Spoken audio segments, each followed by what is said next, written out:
Amazing how much of our mood is made up of our information diet. The amount of news we take in, the types of news we take in, the music we listen to, really all that stuff, um, I find on most days can dictate how you feel about the world and how you feel about your own life. So, my goal here in these kinds of episodes, this is the Everbetter podcast, and this is what I'm calling audible comfort food for the end of the world. Kind of a tongue in cheek approach to these times that we're in right now. But really an effort to highlight some stories that go under the radar or go unreported. And if you listen to, say, like Spotify's Daily Drive or even NPR in the morning, you're going to get a majority of pretty negative news. It's not any fault of theirs. It's just what they select for. It's what garners the most attention for our eyes. But I think that a better way to do it is to pick out stories that are positive, and just see if that makes any difference in your approach to your day-to-day life. So if you're listening to this and you subscribe to this and you listen to these particular episodes, let me know. Let me know if it works. If just listening to 5 positive news stories on your drive in as opposed to lately coronavirus all day, every day, see if that makes any difference. And I'll also make a music recommendation at the end of every episode. I'll create a YouTube and a Spotify playlist that you can subscribe to. And let's see how it goes. We'll run an experiment here. So the 5 stories I picked out today, I'll just kind of read them and basically just treat this like your audible newspaper of positive stuff. I'll try my best not to stutter or anything, and try to get it so it's a pleasant experience for you to listen to. From Reuters, Swedish IKEA store finds 50,000 forgotten face masks, gives them to local hospital. Stockholm. Staff at an IKEA furniture store on Sweden's west coast stumbled across a pile of around 50,000 face masks gathering dust in a warehouse and donated them to a nearby hospital this weekend. Johan Andersson, the store's logistics boss, whose team found them, had just read that hospitals were suffering from a shortage of masks amid the coronavirus outbreak, so he rang up Shangri-Leski University Hospital. I know I butchered that. I'm sorry if you're in that university hospital, Sweden's biggest in Gothenburg, and asked if they were interested. They were over the moon and said, "What? Wow, just come." It was probably more like, "What? Wow, just come. Just bring them." The masks didn't fit into my car, so I had to use a company van and then load it up into the roof. It was jam-packed. The store's management agreed without hesitation to donate the masks, which were bought during the latest bird flu outbreak and then forgotten about for the benefit of people that needed them more. It feels great in these times when you read so much unpleasantness with coronavirus and all that we can show some solidarity. I think it's important to do that, he said. We were just happy to have been able to contribute something. Sweden has 1,167 confirmed coronavirus cases, according to the health agency's latest official count, and 7 deaths. As in many other countries hit by the coronavirus, the Swedish healthcare system is at risk of running short of certain medical supplies. Man, that is... what a cool story. And that's really that's one of the more IKEA things that you can imagine, like that they would just have these somewhere. If you've ever been in an IKEA, you feel like you're in just 1,000 different houses. You would just walk from kitchen to kitchen, and you could see how some stuff would get lost there. Like there's a drawer with rubber bands and paper clips and stuff, and there's probably one with 50,000 face masks. So good on IKEA. All right, next up, this is from nltimes.nl, which I'm assuming is a Netherlands or Dutch publication. Dutch government to cover 90% of salaries lost for work hours reduction, report. That's how they get you to click. Just put report in all caps. That helps too. All right. The ruling Dutch cabinet said it would expand a program to provide relief to employers who have been negatively affected by the coronavirus pandemic. The program concerns businesses in crisis that want to temporarily reduce their salaried workers' contracted hours and adjust their pay accordingly. The scheme currently provides government funding to cover 75% of lost wages paid directly to the employee, with the employer covering the remainder. That's set to increase to a 90% maximum guarantee from the government, reported broadcaster NOS based on anonymous sources. Oh, see, this is getting sketchy already. The move is in addition to the expanded BMKB financing program for small and mid-sized businesses, where a credit facility is provided by the bank with the government committing to repay up to 90% of the money lent if the company is unable to repay. The government has also said it would provide further assistance for over 1 million self-employed people. More details on all three programs were expected to be released Tuesday night. Any expansion of these programs would demonstrate commitment from the Dutch cabinet after Prime Minister Mark Rutte promised no entrepreneur would be left stranded as coronavirus forced several new restrictions on Dutch society and the national economy. Speaking to the country's entrepreneurs, large and small, Rutte said, "The cabinet will do what it takes to support you."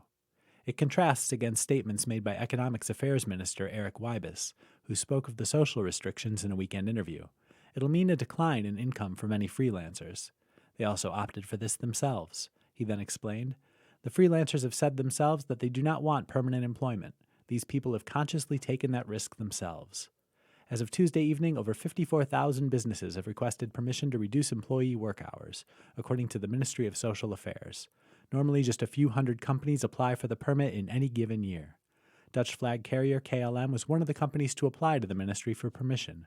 It planned to slash the hours of 70% of its staff as it reduced its passenger schedule down to just 10 to 20% of normal operations. The large number of applications caused the ministry's website to slow down significantly and to crash on occasion. Yeah, that's a problem.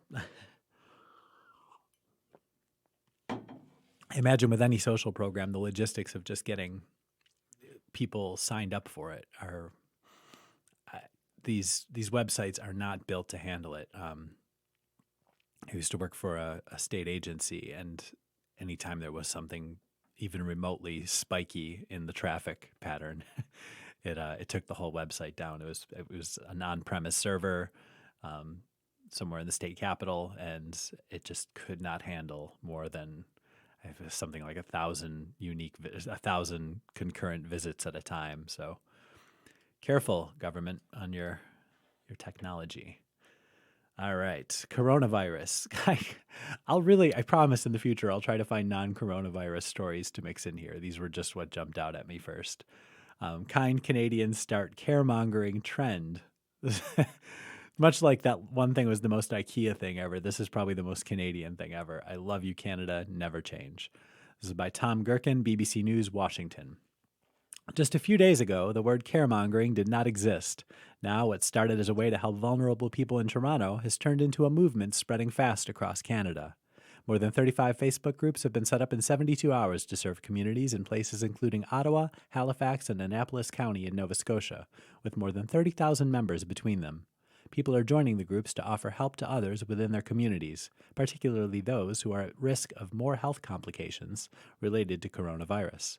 The pandemic has led to acts of kindness around the world, from delivering soup to the elderly in the UK to an exercise class held for quarantined residents on their balconies in Spain. But in Canada, a country whose inhabitants are stereotyped in the media as kind to a fault. Helping others has become an organized movement called caremongering. It's all driven by social media. The altruism is arranged online, and the hashtags provide a permanent record of all the good happening in different communities across Canada, an uplifting read in anxious times. The first caremongering group was set up by Mita Hans with the help of Valentina Harper and others. Valentina explained the meaning behind the name.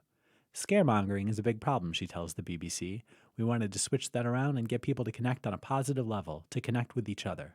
It's spread the opposite of panic in people, brought out community and camaraderie, and allowed us to tackle the needs of those who are at risk all the time, now more than ever." Valentina said the rapid growth of the trend was far beyond her expectations, with the Toronto group itself now having more than 9,000 members. "We thought we'd have a couple dozen people," she said with a laugh. "It's grown to thousands. But the most positive thing is the local groups that have started, geared to specific neighborhoods. It's really shown us the need that people have to have some level of reassurance and hope. Anxiety, isolation, and the lack of hope affects you. In providing this virtual community which allows people to help each other, I think it's really showing people there's still hope for humanity. We haven't lost our hope. This will give me a fighting chance." Typically, posts are divided between two main topics, #ISO and #offer. ISO posts are for people in search of help, whereas offer posts are, as the name implies, for people offering help. There are other topics for things like discussions, news articles, and which shops are open, but these two tags make up the bulk of the posts in the group. Paul Vanau, who joined the caremongering group in Halifax, said that the help he received through the trend felt like a hug. There's lots of negative things about social media, he tells the BBC. It's a place that can make you feel isolated normally. This is an opportunity for people to reach out and help each other. I've had a disability for the last 29 years, plus a compromised immune system.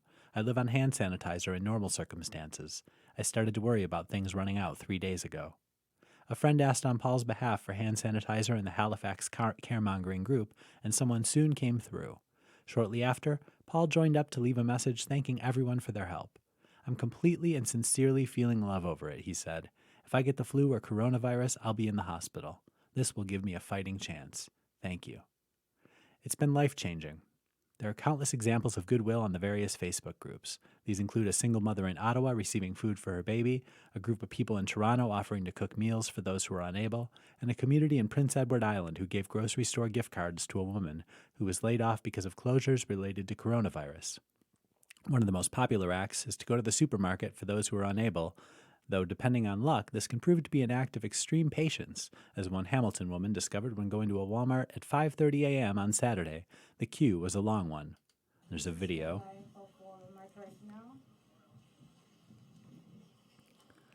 Oh my God, look at all those people. But look at the politeness, the social distancing. They're using carts like in between them, so it's tough.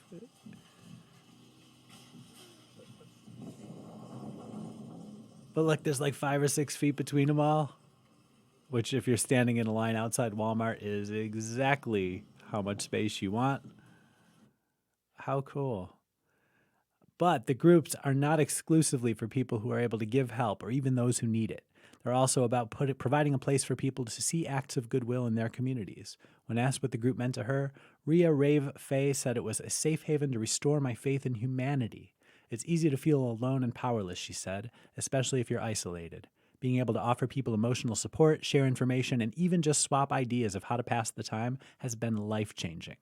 This group shows the good in people and proves we can do amazing things when we come together. And Valentina told the BBC she thought the success of the groups had said something about Canadians in general. Quote, I think there's an international belief that Canada is a very polite country, she said, and Canadians are so nice. I think there's something Canadian about this because as our population is small as a country, there's a tendency to look out for each other, even if there are a few bad apples who buy all the toilet paper. But I think this does something about highlight something about Canada. People look out for each other. It's unique. Yeah, I mean, when the Olympics were there, that's all you heard about was Canada. Everybody's so nice, and that's awesome. That's really cool. In fact, I'll probably Valentina. You're not going to listen to this, but I'm going to reach out to Valentina and see if she wants to talk and see if we can amplify her message at all. Because I mean, things like that, the more eyes on it, the more it can take off. Wouldn't that be awesome to have in the U.S.? It's probably already happening, like on a grassroots level. But she's got 9,000 people already. Oh my God, just go, Valentina.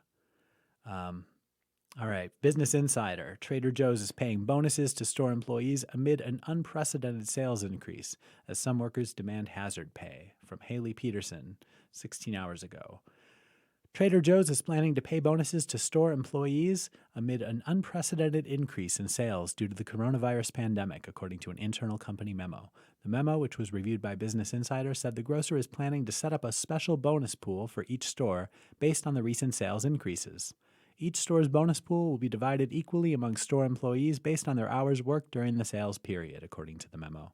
We want to acknowledge the incredible hard work and dedication of our crew members in supporting each other and our communities by sharing the financial benefit of this sales increase with our store crew who have worked so hard during the past several weeks and for as long as this challenge remains, the memo said. The memo was sent Monday, one day after a petition started circulating online demanding that Trader Joe's give workers hazard pay and guaranteed wages in case of store closures. Hazard pay is extra compensation for employees exposed to dangerous conditions. The petition asks for a hazard pay rate of time and a half. Trader Joe's workers from the distribution warehouses to the stores need hazard pay now, says the petition, which had more than 10,000 signatures as of Tuesday. We're exposing ourselves and our loved ones to COVID-19. We aren't being paid for the extra work we're doing or the risk we're undertaking. We're being told we can't wear gloves. We're terrified. Trader Joe's did not respond to a request for comment on the memo or petition. So it would surprise me if Trader Joe's doesn't take some like, it sounds like they're already planning to pay bonuses. It would shock me if they don't do the right thing here. It seems at every turn that company does the right thing. So hang in there, Trader Joe's employees. Good on you on banding together on this. And yeah, I'm sure they'll come through. And finally, from New York Post, which I'm sketchy about, but this is a good story. Chef José Andrés turns his restaurant into community kitchen, from Lauren Stussy. It's not all dried beans and packaged ramen. A Michelin-starred chef is serving up free lunch in cities ravaged by the coronavirus. Chef José Andrés is transforming 8 of his acclaimed restaurants in New York City and Washington, D.C. into gourmet soup kitchens of sorts for those who are struggling to make ends meet in the midst of the coronavirus pandemic. While the go-to meals only cost $7 for guests who can afford it, volunteers running the community kitchens will be flexible with patrons who may be out of work or financially constrained due to a near shutdown of daily life. There's also an option to donate a meal to someone else who might need it. Those who cannot afford to pay, we will welcome as well, Andrés said in a statement, adding that many of his restaurants will otherwise be closed. In New York City, where Mayor Bill de Blasio ordered all restaurants to offer only takeout or delivery, Andrés' Little Spain Spanish Diner in Hudson Yards will operate as a community kitchen from its glass garage doors. The rest of the Mercado will remain closed. Some of Andrés' other restaurants in Washington, D.C. will also be serving to-go food. The community kitchen will be open from noon to 5 p.m. daily beginning Tuesday, March 17th, offering only takeout services. Also, his employees are getting paid leave for at least the first 2 weeks. It's among the measures restaurants around the world are forced to take to address the pandemic. In New York City, restaurants such as Osteria 57 in Greenwich Village are offering discounted menus with to-go service. But many say they will not be able to weather the financial impact. Jeremy Marin, who operates the city's Havana Central chain of Cuban eateries, told the Post last week that his business has dropped 50% in recent weeks. I've lost over $100,000 in catering and events through August, businesses that I won't make up again, Marin told the Post. The biggest question right now is whether I stay open or close to preserve my cash. This is, good on him for this. This is awesome. But this is a problem that restaurants are really going to have to face head on. And I know one of the bigger challenges, at least in marketing a restaurant, is to become a community staple, to become a place that people go to regularly and that people feel a sense of ownership of, a place that they would feel bad if it closed. If you're a restaurant and you're not quite established as that yet, this is your opportunity. I hate to talk about things like pandemics in terms of opportunity, but if you really want to become a staple of a community, this is a risk worth taking. If you were going to lose the money anyway, and you've got a lot of perishables in your inventory, oh my God, give them away or do something. Like just take the gamble for a week or two and do it. Do this. Do a community kitchen style thing or whatever. Like you can eat that loss, and if you can eat that loss and not go bankrupt, I think it's a risk totally worth taking, because you will emerge from that as one of the businesses, first off, that emerges, that survives. Second, that the community will rally around. I just don't think there's any way that a community lets you fail if you step up during this time. So that's my advice. Well, that's your 5 stories for today. For the playlist edition, I've been listening to a lot of George Harrison lately, and Isn't It a Pity is this long, beautiful song, just kind of lamenting the human folly that everybody has of being selfish and being self-centered. And I think this week it's especially poignant. Give it a listen. It's linked in the show notes, and I've got the lyrics up here. I'll include those as well. It's really worth a listen, and it's just a beautiful song. And there's a lot of good covers of it. Nina Simone has, I think it's like an 11-minute version of it that's just gorgeous, and with her voice, it just really, really resonates more just as much, if not more, as Harrison's version. So isn't it a pity? Your very first addition to the Audible Comfort Food for the End of the World playlist. And until then, I will see you. Until next time, I will see you then. Yeah, that's what I was looking for. Thanks for listening.